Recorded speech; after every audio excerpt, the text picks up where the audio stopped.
Abra seu coração. Momento da Palavra de Deus.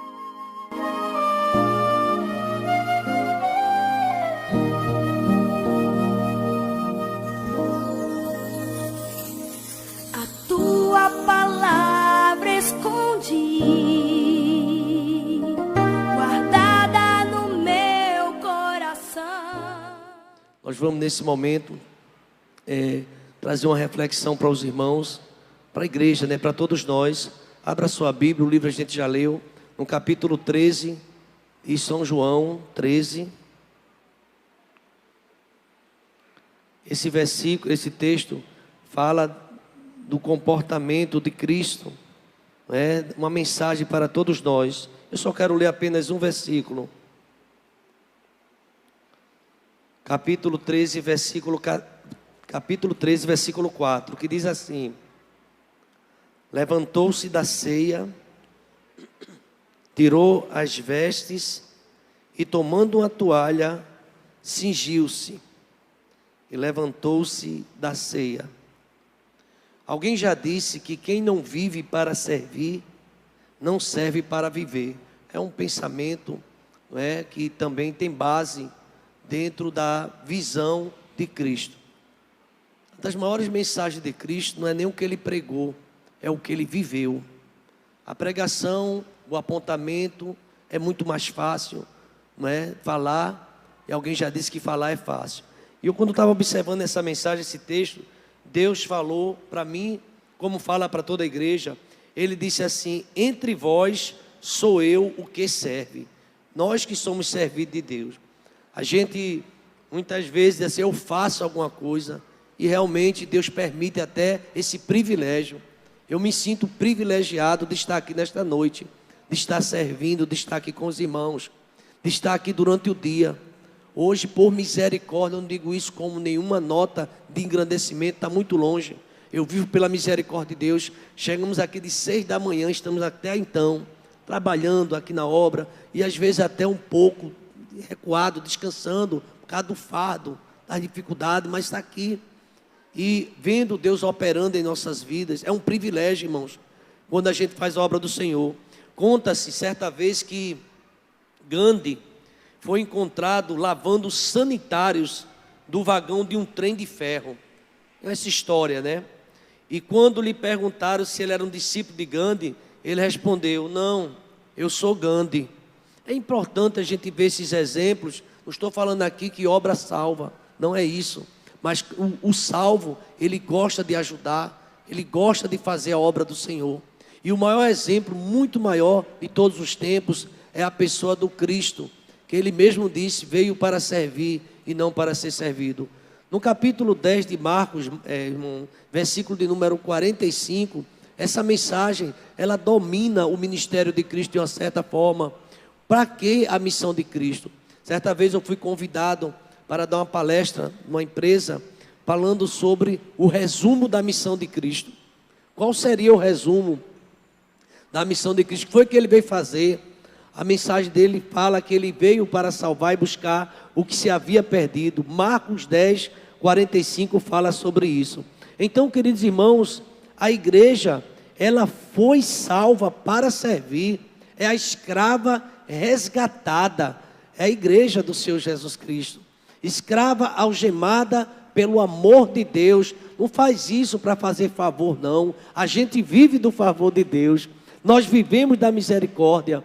Porque o Filho do Homem também não veio para ser servido, mas para servir e dar sua vida em resgate de muitos. Essa expressão muitos, porque não de todos. Algumas discussões sobre esse tema, porque nem todos querem, nem todos aceitaram, mas de muitos que creram. O Evangelho é para quem crê, gente. O Evangelho é para quem crê. Deus amou o mundo de tal maneira para que deu seu Filho unigênito, para que todo aquele que nele crê. Tem uns que não creem. Ontem eu estava conversando com o discipulado, com o grupo, e quando Jesus Cristo deu uma ordem para seus discípulos para ir para a Galileia, quando ele chegou lá, os 11 estavam ali, os 12 mais não, porque Judas já tinha ido embora. Estavam 11 discípulos, e ali a Bíblia diz que alguns duvidaram, outros adoraram. Tem os que duvidam, tem os que questionam, tem os que questionam a Deus, mas tem os que vêm para adorar ao Senhor porque Ele é digno. E aqui, meus irmãos, nessa mensagem, eu quero apresentar 3 lições, serei breve dentro desse texto. A primeira lição, no capítulo 13, de 4 a 5, tiramos essas 3 lições importantes e edificantes para a nossa vida cristã. A primeira lição, no versículo 4 que a gente leu: levantou-se da ceia, tirou as suas vestes de cima. Lembra-nos a expressão de Filipenses, quando Paulo diz que ele se esvaziou a si mesmo. A gente tem um risco e tendência de se engrandecer, achar que é maior e começar a fazer altos elogios pessoais. Temos esse risco de achar que nós estamos sempre dignos de alguma coisa. E se a gente for olhar a Bíblia, como diz, nós não merecemos nada, irmãos. Vivemos pela graça e a misericórdia do Senhor. Eu não fui notado, não apertaram a minha mão, não me viram. Imagina Cristo, quando você lê em Isaías 53, o servo sofredor, que nem fizeram o caso dele, ignoraram, olhavam ele como homem que não tinha valor, desprezaram, cuspiram, deram as costas para ele. E não era qualquer pessoa, é o Filho de Deus, o Deus Todo-Poderoso. O rejeitaram. Se alguém te rejeita, se alguém não te reconhece, não fica triste com isso não, porque foi assim com Jesus Cristo. Negaram ele. E a Bíblia diz que rejeitaram homens de dores, experimentados em sofrimento. E às vezes a gente fica preocupado porque alguém não respondeu um zap. Isso é muito pouco, irmão. Isso é muito pouco. Jesus deu o amor, deu a vida, deu seu sangue, deu tudo. E mesmo assim o rejeitaram. Vamos ler a palavra e ficar mais perto dele. O texto fala que ele tirou suas vestes. A humildade de Cristo, ali naquele momento, chamou a atenção dos discípulos que não entenderam. Pedro disse: eu aqui devo lavar o Senhor vem a mim. E Jesus diz assim: o que eu faço agora, tu não sabes, e depois saberás. Queridos irmãos, quantas coisas têm acontecido na nossa vida agora que a gente não compreende, a gente não entende. Hoje eu estava no gabinete pastoral, pregando de rotina, o salmo do dia foi o salmo de número, se eu não me engano, foi o 11. Então, depois daquela mensagem, eu comecei a tocar música e ali Deus falava comigo através de um louvor. E dali do nada, eu não avisei nem a irmã Etienne, tive vontade de entregar um versículo para a igreja, para quem estivesse escutando: aquietai-vos. Porque eu senti naquele momento como se tivesse uma agitação no meu coração e eu queria entregar aquela mensagem. Mas, queridos irmãos, segunda mensagem, a irmã Etienne disse assim: pastor, eu consegui gravar. E mandou, e eu recebi agora no final da tarde e durante o dia de hoje, alguém dizendo: pastor, Deus falou comigo naquele momento. Queridos irmãos, Deus ele se manifesta da forma que Ele quer, da hora que Ele quer. Ele é o Deus que se interessa por nós. E nesta noite também, Ele ensina sobre o serviço, sobre a humildade. E isso Ele tem um grande testemunho.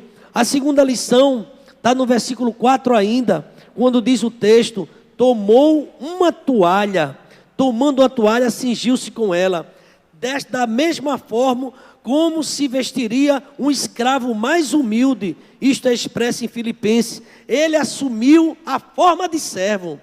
Queridos irmãos, geralmente a gente quer ser notado, quer ser visto e às vezes até aplaudido para massagear o nosso ego. Mas Jesus Cristo, Ele passou por essa experiência de rejeição, de abandono. Os servos deles mais fiéis também passaram.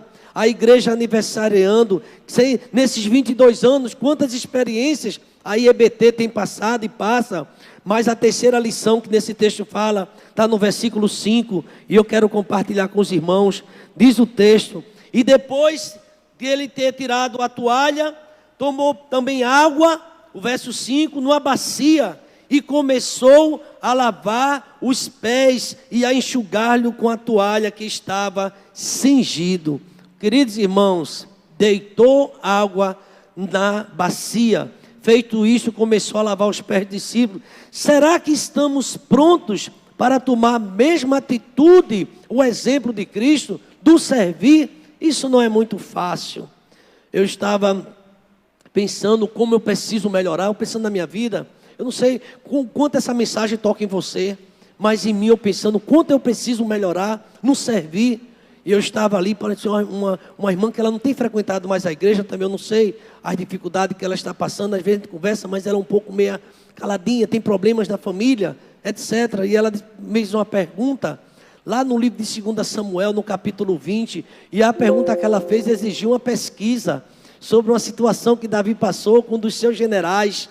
E eu fiquei pensando, depois eu dou a resposta a ela, mas daquilo me incomodou. Ela está precisando dessa resposta. Talvez ela esteja precisando agora. É aquela irmãzinha, dá mais simples, dá mais simples, dá mais simples. Qual seria a nossa atitude se a gente acha que tem irmãozão, o grandão, o todo-poderoso? Não tem. O todo-poderoso nessa igreja, na igreja de Cristo, é Jesus de Nazaré. Ele é grande, somente Ele. E ali eu conversava com ela e fui ler o texto, fui para dar uma resposta mais ali. E ela disse, pastor, muito obrigado. Eu estava precisando ter essa dúvida. E agora eu entendi o que está acontecendo. A culpa foi de Absalão, foi porque ele se insurgiu contra o pai. E aquelas 10 concubinas ele tinha possuído. E Davi trancou ela num palácio, dentro de uma sala. E disse, vocês são viúvas, tomam como viúva, porque Absalão estava morto, porque ele foi surgiu contra o rei. É uma história que ela queria ter esse entendimento. Queridos irmãos, e eu fico pensando, qual é a atenção que você tem dado à sua irmã, ao seu irmão? Nós precisamos muitas vezes entender isso. Deus quer falar conosco. E Jesus Cristo, quando deu atenção, aí Pedro, não, comigo não, eu é que vou fazer lavar o Senhor. E Jesus Cristo aqui deu uma resposta para Pedro. Razões que nos fazem ou nos levam à prática do bem, ou à igreja. A prática do bem é um antídoto contra o pecado. A Bíblia fala isso. Aquele que sabe o que deve fazer o bem e não faz, comete o quê? Pecado. Não é que agora, sabe, irmãos, eu vou explorar meu irmão para meu irmão estar ao meu serviço. Isso não. Agora, se a gente pode fazer e não faz, comete pecado.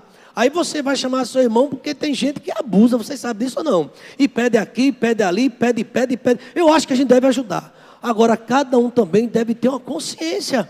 Até onde a gente pode, porque a Bíblia diz assim, tudo que você tiver na mão para fazer, faça conforme as tuas forças. Você pode, você faz. Se você não pode, você diz, irmão, não vai dar para fazer. Isso é normal. E Jesus Cristo, sempre que ele podia, ele atendia ali, e ele fala sobre isso. Aquele que sabe deve fazer, está lá em Tiago 4:7. Ora, aquele que possuir recurso deste mundo e vir seu irmão padecer necessidade e fechar-lhe o coração, como pode permanecer nele o amor de Deus? Filhinhos, não amemos de palavra nem de línguas, mas de fato e de verdade.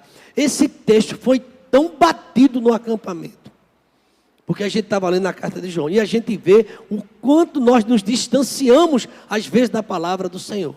Um acampamento que teve tantas lições, um acampamento que a gente agradece muito a Deus pela vida de todos os acampantes da igreja que ficou aqui orando. Agradece a Deus pela vida do irmão que nos ajudou tanto, mas que não quer nem que cite o nome dele. Ele fez, pastor, por favor, não cita o meu nome. E eu respeito isso. Mas é interessante como se doou, mesmo sem ser. Mas isso é Deus quando coloca no coração. É Deus que quando coloca na vida da pessoa.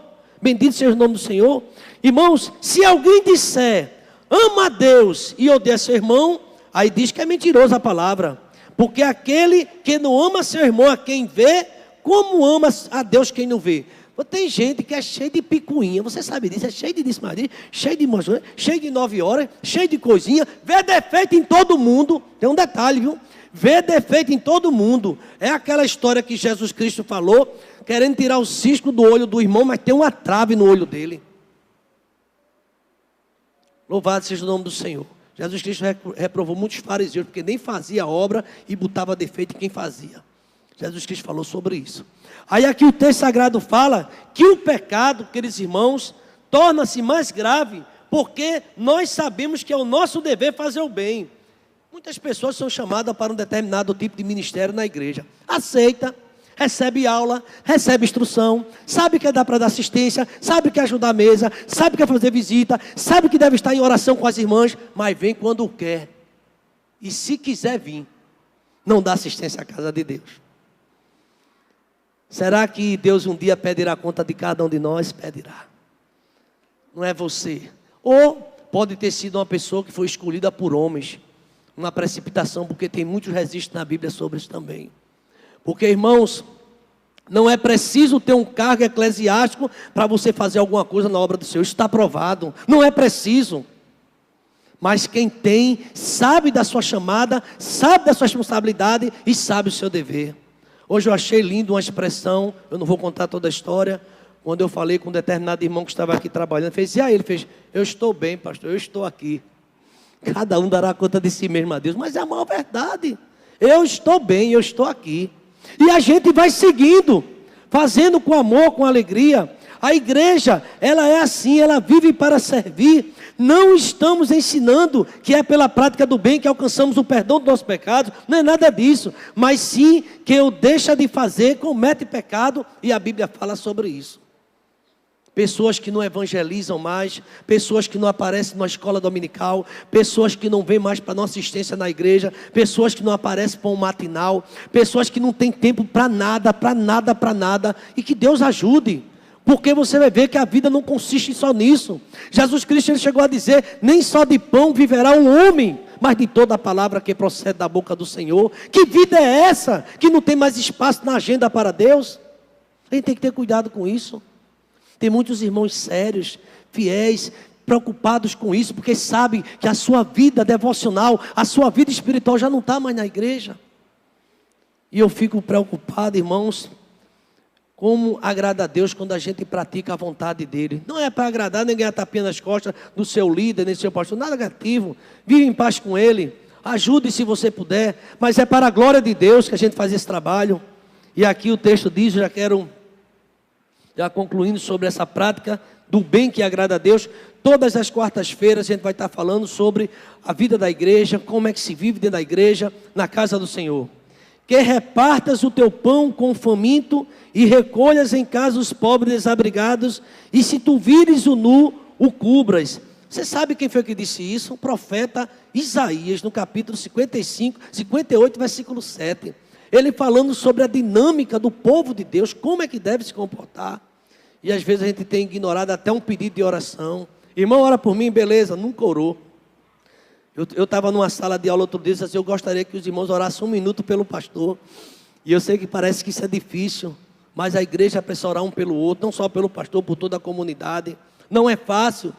E quando eu olho para esse púlpito, eu fico pensando, 2 décadas aqui, 20 anos, não só 20 anos, mas como pastor, como é difícil.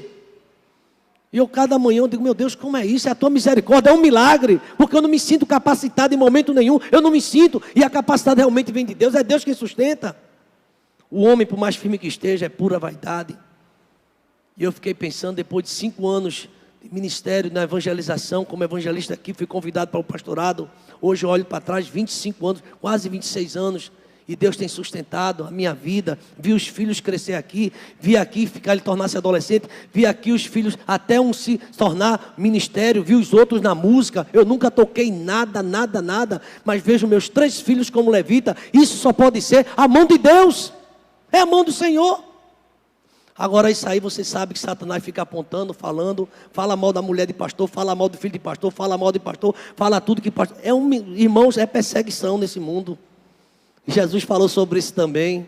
Bem-aventurado vós quando vos injuriarem, mentindo, disserem todo mal contra vós. Alegrai-vos e exultai-vos, porque é grande o vosso galardão nos céus, porque assim perseguiram os profetas que vieram de vós. Quem quiser servir o Senhor na igreja, se prepare, porque o mundo anda na contramão da vontade de Deus. Nunca vai te elogiar. Nunca. Pelo contrário, você está vendo a obra de Deus, você é besta, você é alienado. Queridos irmãos, a Bíblia diz, se tu abris a tua alma e fartares o faminto, a alma aflita, então a tua luz nascerá nas trevas, e a tua escuridão será como a meio-dia. Isaías 58, 10. A prática do bem é uma ordem bíblica. Vinde os vossos bens, vendei vossos bens da esmola, Jesus falando também lá em Lucas. E já para concluir essa breve parte desse esboço, eu fiquei observando que trabalhando assim, é mistério, lá em Atos Apóstolos, socorrer aqueles que estão necessitados. E às vezes aqui essa semana eu estava vendo a diaconisa Marisa agradecendo a Deus porque a gente conseguiu levar da cantina uma boa oferta para ajudar nos pagamentos da igreja. E sabe de onde veio essa oferta? De alguém que lembrou, vou levar um bolo para a igreja, eu vou levar uma pizza, eu vou levar um pudim, eu vou levar uma coisa ajudando. Queridos irmãos, essa mensagem não toca no coração de muitos não, porque muitos não estão preocupados com nada, a não ser com a sua própria mesa, mas não com a mesa de Deus, não com as coisas de Deus. Mas eu queria dizer, a igreja tem testemunhado isso, que Deus até aqui tem sustentado, Ele tem levantado pessoas que amam a sua obra. A prática do bem, irmãos, eu quero concluir, não sei se você acredita, ela tem recompensa. Quem crê que tem recompensa, levante sua mão, tem uma recompensa de Deus. Sabe o que a Bíblia diz? Que o nosso trabalho não é vão no Senhor. Uma certa vez o irmão foi tão generoso, a Bíblia fala de irmãos generosos, e eu disse a ele, irmão, Deus te abençoe. Ele falou, pastor, eu respeito o que o senhor está dizendo, mas Deus já tem me abençoado tanto, obrigado por dizer isso. Mas Deus já tem me abençoado tanto, pastor, que eu não sei nem contar as bênçãos de Deus na minha vida, eu nem sei contar. E eu disse, meu Deus, essa pessoa não professou assim, não tem uma profissão de fé, não é membro da igreja, não é batizado, mas dizendo isso, e eu sei que Deus tem um plano na vida de cada um, porque essa vida certamente vai se entregar a Deus, ou já se entregou, e tem um dia dessa manifestação. Isso é Deus quem sustenta você. Você diga para seu irmão, se ele estiver até dormindo, assim, é Deus quem sustenta você. Diz a esse irmão isso, é Deus quem está sustentando você, meu irmão, é Deus quem te sustenta. Não é tua habilidade, que tu sabe falar bem e pá, é nada. É pó. Pó e pó. Você queria saber quem é você nessa noite? O Espírito Santo revela, é pó. É pó. E você e eu precisamos de Deus. Pastor pó. Pela misericórdia de Deus, Deus usa você e a mim. Se você der permitir Deus te usar. Senão você vai se ocupar sempre e nunca vai ter tempo para o Senhor. Olha a recompensa aqui. Dai e dá-se-vos-á boa medida, recalcada, sacudida, transbordante, generosamente vos darão. Porque com a medida que tiverdes medido, vos medirão também. Palavra de Jesus Cristo, em Lucas 6,38. E quem der de beber, ainda que um copo d'água fria, um destes pequeninos, por ser meu discípulo, em verdade vos digo, do que de modo algum perderá o seu galardão. Mateus 10,42. Não confundir salvação com galardão. A salvação é um ato da graça de Deus em Cristo. O galardão é um prêmio para aqueles dedicados na obra de Deus, abnegados, que nega-se a si mesmo, mas querem fazer a obra, não daqueles que dizem, eu vou enterrar meu pai, depois eu volto, eu vou despedir da minha família, depois eu volto, eu vou fazer isso, depois volto. Jesus falou sobre esses discípulos, eles são bem conhecidos, há tempo, fanfarrões, falam muito, mas a vida é pouca muitas vezes, prova desse amor. Quando a Bíblia diz que Deus prova seu amor para conosco, eu confesso, nesses 20 anos eu tenho escutado muitas promessas. Eu já fico dizendo, Senhor, teu sangue tem poder, porque eu já ouvi essa história antes. Faça a obra de Deus, faça com amor. Deus há de te recompensar. Queridos irmãos, a prática do bem nos torna imitadores de Cristo. Jesus andou por toda parte fazendo bem. Atos 10:38. Do mesmo modo que Jesus fez o bem, os nossos seguidores devemos imitá-lo. Jesus Cristo disse isso. E para encerrar, motivações erradas para fazer o bem. Você quer saber? Eu quero apresentar 4. Tem umas 10 aqui, eu vou apresentar 4. 4 motivações erradas para fazer o bem. Primeira, os que fazem bem por ostentação, em troca de trombeta. Eu fiz, toca a trombeta, para receber essa recompensa, amado. Eu dei. Ok, parabéns, foi bom, já recebi sua recompensa. Outra motivação errada para fazer o bem. Os que fazem o bem para serem salvos. A Bíblia diz, pela graça sois salvos, mediante. E isso não vem, é dom de Deus. Não é 1 quilo de farinha nem de feijão que eu vou ter salvação. A salvação é pela graça de Deus, não é mérito humano. Está errado quem pensa isso. Eu vou dar muita coisa e vou ter um galardão no céu, não é isso. Os que fazem o bem por medo ou mero desencargo de consciência, nessa maneira não são corretas. Sabe uma coisa, eu vou, já é domingo, eu estou em casa, isso é pecado, eu vou. Nem venha para esse jeito, venha para adorar o Senhor, venha para glorificar o nome dEle, não venha porque você quer que o pastor vai pensar, o teu negócio não é com o homem, a tua salvação é com Jesus. E não esqueça das atividades da sua igreja. Tem gente que vive fazendo estudo em outras igrejas, mas na sua igreja não vem. Coisa interessante, né? Preste atenção à sua casa. Se você quiser, visite outra. estão viciados em outras casas, mas na casa de Deus não vê. Eu mesmo sou um pastor que tem crise com isso não, pode visitar. Agora, o compromisso que você tem com a casa de Deus, com a sua igreja, com a igreja local, mas de vez em quando são pessoas que bebem tantas fontes, e a gente não sabe finalmente o que é.